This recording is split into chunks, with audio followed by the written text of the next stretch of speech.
7 yeas, no nays, and we made history here today, hopefully. Thank you. In the span of just 4 months, 2 different groups of local leaders voted to hold a religious nonprofit accountable. They've abused our resources, and today we take some of our resources back.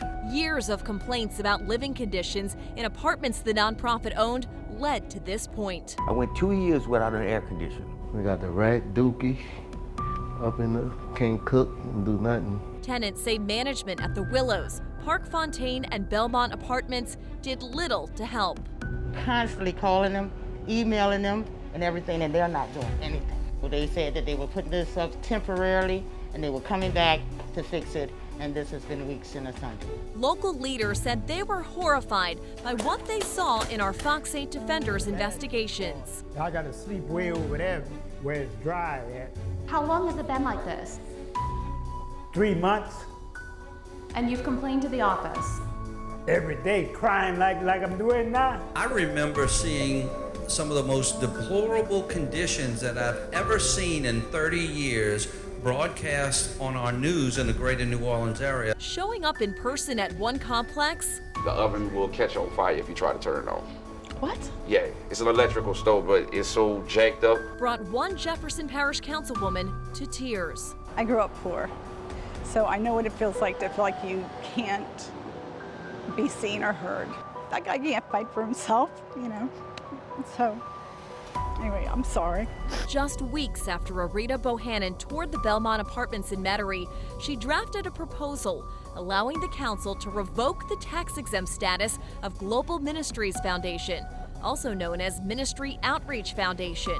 Ordained minister Dr. Richard Hamlet runs it. Welcome to all of our guests and visitors today. When it came time for the council to vote, Bohannon first documented her trip to the Belmont. I was shocked and appalled when he explained to me that his 3 children who live in these conditions with him, he would set his alarm to wake up early before they would get up so that he could remove any rodents that they had caught the night before. The gentleman that I met with cannot have his children bathe in his apartment because he hasn't had hot water in over a year. The council then voted unanimously to force the nonprofit to pay taxes. Let this be a warning to the people who shirk their responsibility, that we're not going to tolerate it, and this is a great first step. A few months later, the New Orleans City Council took the same steps for the Willows in New Orleans East and Park Fontaine in Algiers. We don't want anyone living in those type of horrific conditions. The city has really been at the mercy of property owners when it came to this. How do you do that to people? And they were clearly aware of all the different things that were wrong. They're just fine with it and just there to collect the money. And so if that's what you're about, you don't get to have any type of benefits from the city of New Orleans, including, of course, a property tax exemption. Both councils' actions made possible thanks to a change in the state constitution. In 2023, after our investigation started airing, State Rep Jason Hughes authored legislation that would give local municipalities the power to force a nonprofit to pay taxes if its housing posed a health or safety risk. 79 yeas and 19 nays, and the bill is finally passed. His bill sailed through the legislature. No human being on earth should be living like that.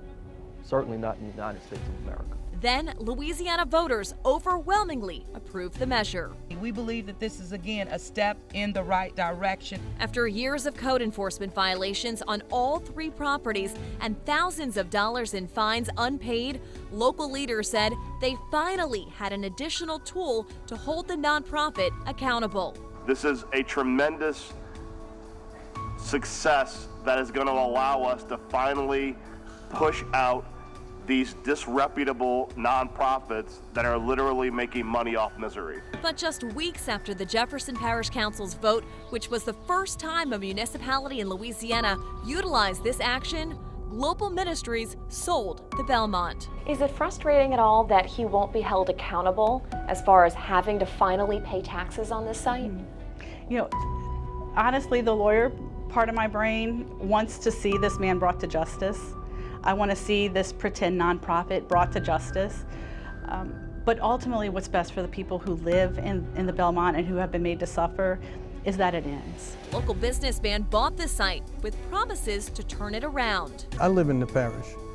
So I don't want anybody else doing anything wrong in my neighborhood. But in New Orleans, problems persist at Park Fontaine and the Willows, where code enforcement inspectors recently opened up a ceiling to find bats. Sure enough, they believe that there's a significant infestation. They even found a dead bat. The conditions were horrific. The city's health department now tries to figure out if the entire complex needs to be condemned, and if so, where to place its residents. It's another challenge facing city leaders who say they just want the religious nonprofit from Tennessee to take care of its properties and tenants. They have a total disrespect for our city. Christian thing to do would be to make sure that it's safe, sanitary, and affordable housing.